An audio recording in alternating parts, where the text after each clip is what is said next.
അസ്സലാമലൈക്കും. അപ്പം നമ്മൾ പുതിയൊരു വീഡിയോ ഇട്ട് വന്നിരിക്കണം. അപ്പം ഇന്നത്തെ നമ്മുടെ വീഡിയോ എന്താണെന്ന് വെച്ചാൽ നമ്മൾ ചകിരി വെച്ചിട്ട്, അതായത് ചകിരീൻ്റെ തൊപ്പ വെച്ചിട്ട് നമ്മൾ എങ്ങനെ ഗ്രോ ബാഗ് നിറച്ച് ഇതുപോലെ പച്ചക്കറികൾ വിളയിച്ചെടുക്കാം എന്നുള്ളൊരു വീഡിയോ ആണ് കേട്ടോ.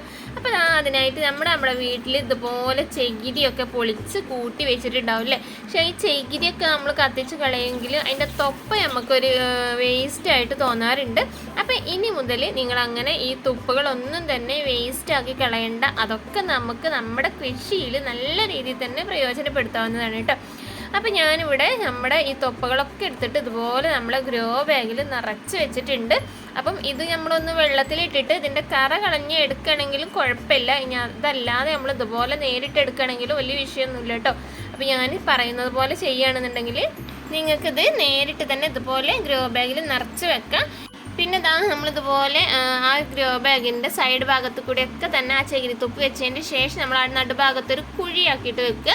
എന്നിട്ട് അതിൽ ഇതുപോലെ കുറച്ച് കരിയില ഉണ്ട് എന്നുണ്ടെങ്കിൽ നമ്മൾ ആ ഒരു കരിയില നിറക്കുക. അതല്ലെങ്കിൽ മൊത്തമായിട്ടും തന്നെ നമുക്ക് ഇതുപോലെ മണ്ണ്, അതായത് കുമ്മായം മിക്സ് ചെയ്തിട്ടുള്ള മണ്ണ് നമ്മൾ നിറച്ച് കൊടുക്കട്ടെ. അപ്പോൾ ഞാനിവിടെ കരിയില കയ്യിലുള്ളത് കാരണം ഞാനത് അതിൽ ഇട്ട് കൊടുത്തിട്ട്, അപ്പോൾ കരിയിലൊക്കെ ഞാൻ മറ്റുള്ള വീട്ടുകളിൽ നിന്നൊക്കെ കൊണ്ടുവരുന്നതാണ് കേട്ടോ. നമ്മുടെ വീട്ടിൽ കരിയില ഒട്ടും കിട്ടാനില്ലാത്ത കാരണമാണ്. പിന്നെ ഞാനിതിൽ നമ്മൾ കുമ്മായം മിക്സ് ചെയ്തിട്ടുള്ള മണ്ണാണ് ആ കരിയിലക്ക് മുകളിലായിട്ട് ഇട്ട് കൊടുത്തിട്ടുള്ളത്. മറ്റുള്ള യാതൊരു വളപ്രയോഗവും ഈ ഒരു സമയത്ത് ഇതിൽ ചെയ്തിട്ടില്ല കേട്ടോ. എന്നിട്ട് ഒരു മുളക് ചെടി നമ്മളതിൽ നടാൻ പോകുന്നത്. നല്ല ചെറിയൊരു കുഴി എടുത്തതിന് ശേഷം ഞാനിതാ അവിടെ ഈ ഒരു മുളക് ചെടി നട്ട് കൊടുത്തു കേട്ടോ. പിന്നെ നമ്മൾ ചെയ്യേണ്ട ഒരു പ്രധാന കാരണം എന്ന് വെച്ചാൽ നമ്മളിതിൻ്റെ ചുറ്റുഭാഗത്ത് കൂടെ നല്ല രീതിയിൽ തന്നെ വെള്ളം ഒഴിച്ചിട്ട് അതിൻ്റെ കറ പോകുന്ന രീതിയിൽ നമ്മൾ 2-3 ദിവസം നമ്മൾ വെള്ളം ഒഴിച്ച് കൊടുക്കുക. അപ്പോൾ ആ ഒരു സമയത്ത് അതിൻ്റെ കറകളൊക്കെ താനെ ഇളകി പോയിക്കോളും.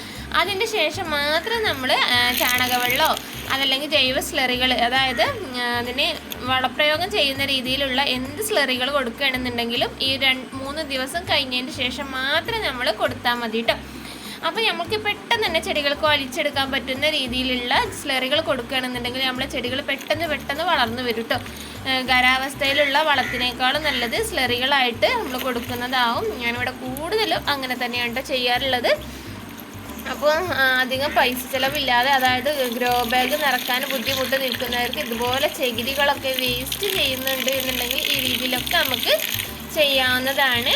പിന്നെ നമ്മളിനി നമ്മുടെ അടുത്ത ഏകദേശം വൈകുന്നേര സമയങ്ങളിൽ 4 മണിയൊക്കെ ആവുന്ന സമയത്താണ് ഞാൻ എൻ്റെ പച്ചക്കറികളൊക്കെ തന്നെ നനച്ച് കൊടുക്കാറുള്ളത് കേട്ടോ.